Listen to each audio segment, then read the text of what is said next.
महाराज जी के चरणों में बैठे भक्त, और आशा ये थी कि महाराज जी को पता है कि ऑफिस जाना है, लेकिन महाराज जी ने उनको आज्ञा नहीं दी ऑफिस जाने की। और ऑफिस में क्या हुआ बताता हूँ इसी कथा में।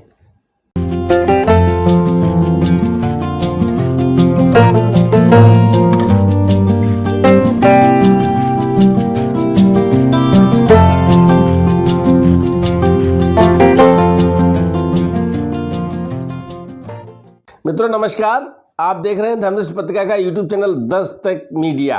मैं विनोद शुक्ल आपको सुना रहा हूं बाबा नीम करोली की अद्भुत कथाएं।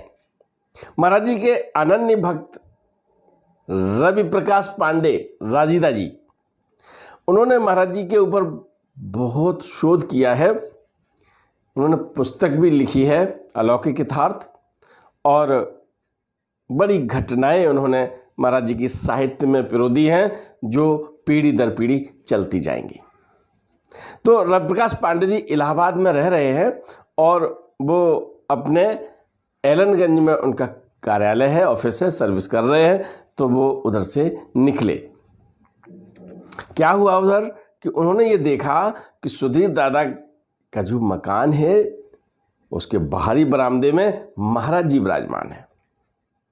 जा रहे थे ऑफिस और ज्यों देखा महाराज जी विराजमान है, बस महाराज जी के चरणों में जाकर बैठ गए, नमन किया, कुशल क्षेम पूछी। और उन्हें मालूम था कि महाराज जी को पता है कि मैं सर्विस करता हूं, और महाराज जी आज्ञा देते थे कि जाओ अब ऑफिस चले जाओ, टाइम हो गया है। लेकिन ऐसा उस दिन कुछ नहीं हुआ। राजीदा साहब बैठे हैं महाराज जी के चरणों में, बातें हो रही हैं, और समय की घड़ी तो रुकती नहीं ना कभी। समय कभी किसी का इंतजार नहीं करता, और समय की टिक टिक टिक टिक घड़ी चलती रहती है, और समय कार्यालय से जो पहुंचने का है उससे बहुत ज़्यादा हो जाता है। राजीदा साहब अब मन बना लेते हैं कि आज हम ऑफिस नहीं जाएंगे, छुट्टी की एप्लीकेशन दे देंगे, आज ऑफिस से छुट्टी। भाई सर्वशक्तिमान से क्या छिपा सकते हो। महाराज जी ने कहा कि क्यों बेकार बैठा है, ऑफिस क्यों नहीं जाता। अब समय भी बहुत हो गया, मान लीजिए 10 बजे पहुंचना है, 11 बज रहे, 12 बज रहे हैं। तो ऑफिस में अगर टाइम से नहीं पहुंचता तो आदमी छुट्टी लेता है। राजीदा साहब वहाँ से महाराज जी को प्रणाम करके उठते हैं, और फिर उनके मन में एक द्वंद्व चलता है कि कार्यालय जाऊं कि घर जाऊं, कार्यालय जाऊं कि घर जाऊं। लेकिन फिर उनको ये लगता है कि महाराज जी ने कहा कि ऑफिस क्यों नहीं जाता, तो फिर उन्होंने कहा ऑफिस जाना चाहिए, ऑफिस जाके आज छुट्टी ले लेंगे। राजीदा साहब अपने ऑफिस पहुंचते हैं, और ऑफिस पहुंचकर एक एप्लीकेशन लिखते हैं कि आज हमको कोई अमुक कारण करके मुझे आज का अवकाश प्रदान करने की कृपा करें। बॉस की टेबल पर जब वो एप्लीकेशन जाती है तो वो कहते हैं कि तुम्हें किस दिन की छुट्टी चाहिए। राजीदा साहब कहते हैं आज की छुट्टी चाहिए साहब। बोले आज तो तुम सुबह से यहाँ विराजमान हो, काम कर रहे हो, अटेंडेंस रजिस्टर कर रहे हो, ये बीच में आपको क्या हुआ। भाई समय से आए, हमने आपको काम दिया, वो काम कर रहे हो आप, और काम करने के बाद अब आपको आज की छुट्टी चाहिए, ये बात कुछ समझ में नहीं आ रही। राजीदा साहब ने कुछ कहा नहीं, अपने बॉस को कोई जवाब नहीं दिया, केबिन से निकले और अपनी सीट पर बैठ गए। जो पड़ोस में और सहकर्मी होते हैं ना, कभी लेट हो जाओ तो पड़ोसी पूछता है भाई आज लेट कैसे हो गए, नहीं पूछ रहा। अब वो उससे बात करते हैं, और बात भी सामान्य हो रही है। कोई ऐसी बात नहीं जो ये पूछे कि आज तो आप क्यों लेट हो गए।